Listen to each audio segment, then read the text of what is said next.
Hello everyone, welcome to শিলামণি lifestyle. আজকের recipe হলো তালের পিউরি বা কাক। এই তালের পিউরি ব্যবহার করে তালের ফ্লেভারের বড়া পিঠা, ভাপা পিঠা, বিবিখানা পিঠা, pancake, pound cake, cup cake আর মজাদার হালুয়া ও পায়েস তো তৈরি করাই যায়। এই তালের পিউরিগুলোকে 6 মাস থেকে 1 বছরের মতো ডিপ ফ্রিজে ডিপ করে সংরক্ষণ করা যায়। আজকে আপনাদের সাথে শেয়ার করব খুবই সহজে যে দুটি পদ্ধতিতে তেতো ছাড়া তালের পিউরি বের করা যায়। প্রথমত একটি ভালো দেখে পাকা তাল নিতে হবে, দেন এরপরে পানি দিয়ে তালটাকে ওয়াশ করে নিতে হবে।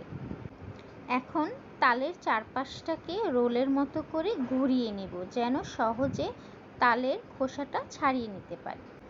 ভিডিও স্ক্রিনে যেমনটা দেখতে পাচ্ছেন, প্রথমে তালের উপর সাইডটা খুলে নেব, দেন খোসাগুলো ছাড়িয়ে একটি চামচের সাহায্যে মাঝখানে শক্ত অংশটা বা বোটাটাকে একেবারে ভিতর থেকে তুলে ফেলব। এখন তালের আটিগুলো খুলে নেব। আমার এখানে তালের 3টি আটি হয়েছে।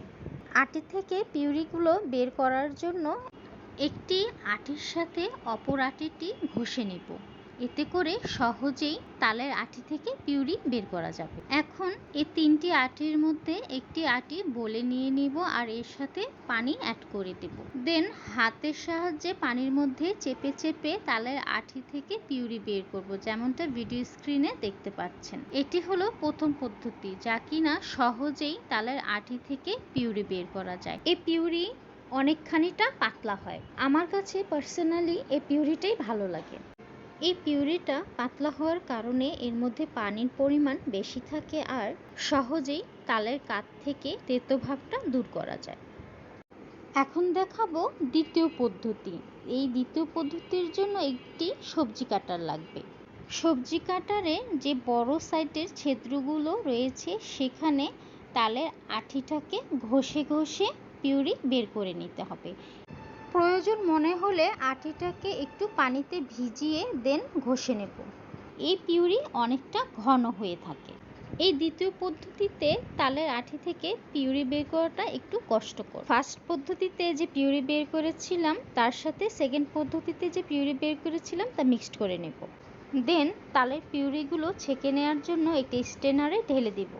তালের পিউরিগুলো ছেঁকে নেওয়ার ফলে এর মধ্যে কোনো রকম আঁশ থাকবে না।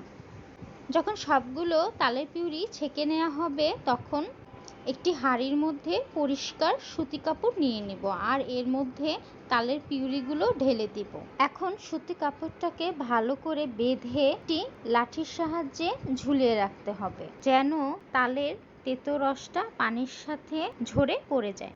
তালের আটি থেকে তালের পিউরি বের করার সময় পানির পরিমাণটা একটু বেশি নিলে ভালো হয়।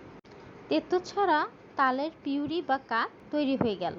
Thank you everyone for watching my video and please subscribe my channel for more videos.